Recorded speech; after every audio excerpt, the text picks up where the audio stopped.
Hola, comment tu vas? J'espère que tu vas bien. Alors enchantée si tu ne me connais pas, moi je m'appelle Lina Kézard et je suis photographe de mode et de beauté. Et sur cette chaîne YouTube, on parle de photos de manière générale. Je te donne un petit peu des conseils pour développer ton activité, pour t'améliorer en photo. Et je te montre aussi des trucs un petit peu plus détentes comme des backstage ou alors des photos challenge. Donc si c'est quelque chose qui t'intéresse, n'hésite pas à t'abonner pour voir toutes les prochaines vidéos. Donc dans la vidéo d'aujourd'hui, je vais te montrer deux choses. En fait, je voulais te parler un petit peu du principe de construire un portfolio quand on n'a pas forcément de clients ou alors construire un portfolio quand on veut contacter un client en particulier, pourquoi on fait ça et comment ça s'organise. Et du coup, pour illustrer cette vidéo, je t'ai fait un shoot beauté, skincare, axé donc cosmétiques, produits de la peau, etc. parce que c'est quelque chose que je n'avais pas dans mon book et que je veux avoir dans mon book pour pouvoir contacter ensuite des clients dans ce domaine. Donc du coup, j'ai organisé ce shoot. Je vais t'expliquer un petit peu comment je l'ai organisé et te montrer un peu les backstage. Alors pourquoi c'est important de construire son portfolio pour contacter des clients? Pourquoi on ne contacte pas juste des clients comme ça? Le principe d'avoir des portfolios adaptés aux clients, ça va leur donner confiance, ça va leur montrer que vous êtes déjà capable de faire ce qu'ils vous demandent. Donc du coup, c'est vrai que moi, c'est un conseil que je donne très souvent, c'est de absolument pas contacter des clients potentiels sans avoir un exemple dans votre portfolio concret qui ressemble à ce que vous pouvez faire pour eux. Ça va vraiment faire en sorte que le client ait plus vite confiance en vous et vous choisisse vous plutôt que quelqu'un d'autre. Imaginez, je sais pas moi, vous êtes une marque de cosmétiques bio, qui fait des produits de maquillage et vous avez des dizaines de photographes dans l'année qui vous contactent parce qu'ils sont voilà, parce qu'ils veulent travailler pour vous, ils veulent vous créer du contenu. Et dans les dizaines de photographes qui vous contactent, vous en avez quelques-uns qui vous envoient dans le mail un exemple de portfolio qui est vraiment exactement ce que vous recherchez. Forcément, vous allez garder ces photographes plutôt que d'autres. Donc c'est pour ça que c'est important de construire un book et d'avoir des photos dans votre book qui sont ciblées pour le client que vous voulez contacter. Quand vous faites votre recherche de clients, quel que soit le type de client que vous voulez contacter, je vais prendre un autre exemple. Imaginons que vous voulez contacter des clients qui font des vêtements pour bébé.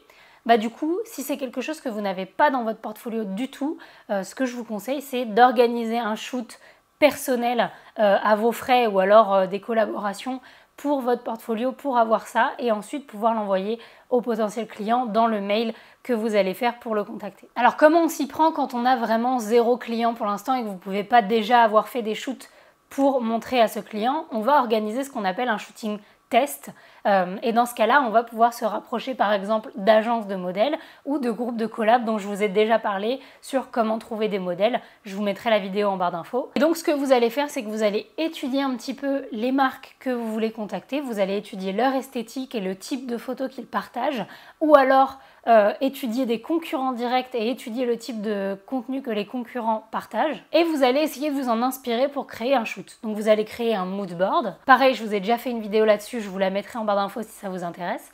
Vous allez créer un mood board que vous allez ensuite joindre quand vous allez chercher des modèles, des maquilleurs pour organiser ce shoot. Donc moi par exemple, comme je vous l'ai dit pour aujourd'hui, je me suis rendu compte que dans mon portfolio, j'avais pas de shoot beauté axé skincare, axé produits pour la peau, cosmétiques pour la peau. Et donc du coup, j'ai mis au point un mood board en mettant tout simplement sur Pinterest mood board skincare ou photoshoot skincare et des trucs comme ça.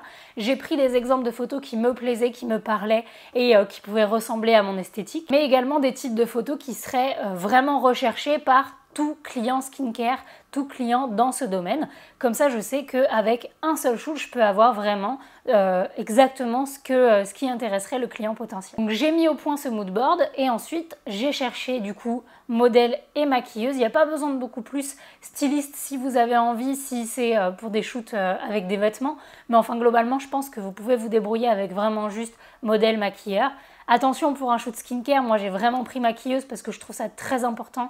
Ça a une qualité supérieure dans votre photo et c'est un travail vraiment très différent de ce que vous pouvez faire sans maquilleuse professionnelle. Donc c'est un conseil, après vous faites comme vous voulez. Mais du coup, j'ai cherché dans mes contacts une maquilleuse et une modèle pour ce shoot. Donc je suis passée par les maquilleuses avec qui j'avais déjà travaillé et ensuite j'ai cherché une modèle via les agences avec qui je travaille. Et pour vous montrer que c'est vraiment accessible et qu'il n'y a pas besoin de grand chose, j'ai même pas loué de studio ou pris de matériel photo, studio, etc. J'ai fait le shoot en lumière naturelle chez moi. Donc c'est vraiment juste en face de la fenêtre. Je vais vous mettre les backstage. Et donc on avait chacune, j'avais demandé à la modèle et à la maquilleuse de ramener des petits produits cosmétiques qu'elles avaient chez elles. Moi j'ai fait de même. On a vraiment juste pris ce qu'on avait sous la main. J'ai pris des produits cosmétiques, des crèmes, des pipettes de sérum et tout. On a testé plusieurs choses et on a fait vraiment un après-midi où on a shooté plein de trucs différents et c'est bénéfique même pour elle parce que du coup j'ai choisi une modèle dans l'agence qui n'avait pas encore ce type de photo dans son portfolio et une maquilleuse qui avait également besoin de ce type de contenu. Donc c'est vraiment tout bénéf pour tout le monde et c'est une collaboration qui de toute manière va être utile.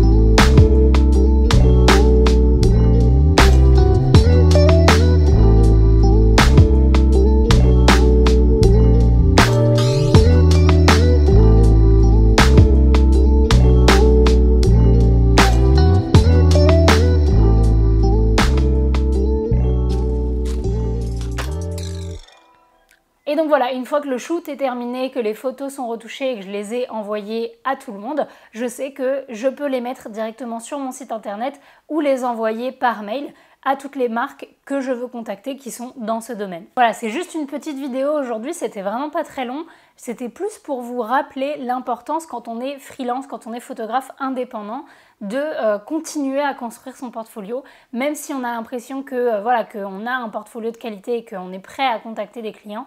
C'est vraiment toujours un perpétuel travail de continuer à créer du contenu, non seulement pour des clients qu'on n'avait pas forcément encore eu, mais aussi là je sais que moi les shoots beauté ça faisait un moment que j'en avais pas fait, c'est important de renouveler son portfolio, de créer du contenu nouveau pour montrer aux clients potentiels qu'on est un photographe qui est en activité et qu'on n'a pas fait un shoot il y a 4 ans et qu'on n'y touche plus. Une fois que le shoot il est terminé, en plus de mettre ces photos sur mon site internet et dans le mail que je vais envoyer aux clients potentiels, c'est super important d'avoir fait des shoots comme ça réguliers parce que ça me permet aussi de partager du contenu sur les réseaux sociaux et personnellement c'est via là que je trouve beaucoup de mes clients, c'est en alimentant un compte Instagram, en ayant un compte Instagram efficace et bien construit pour contacter des clients et pour me faire voir par des clients. Je sais qu'il y a des clients potentiels qui suivent mon Instagram et donc c'est important de partager régulièrement du contenu qui pourrait les intéresser. Voilà, c'est tout pour aujourd'hui. C'était vraiment juste une petite vidéo conseil pour vous rappeler l'importance de construire son portfolio et pour vous montrer un petit peu que c'est pas compliqué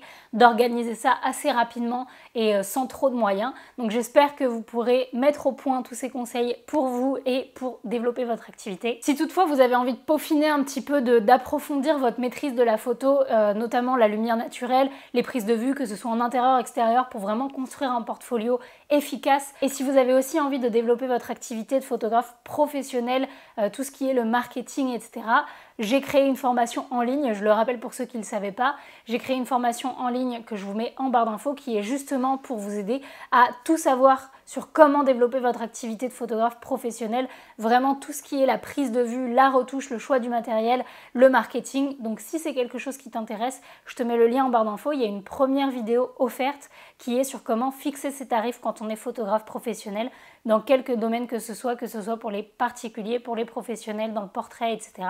Donc voilà, je te laisse le lien en barre d'infos. Sur ce, comme d'habitude, merci beaucoup d'avoir regardé cette vidéo. N'oublie pas de t'abonner, de mettre un pouce, tout ça. Et moi, comme d'habitude, je te fais des bisous. Ciao!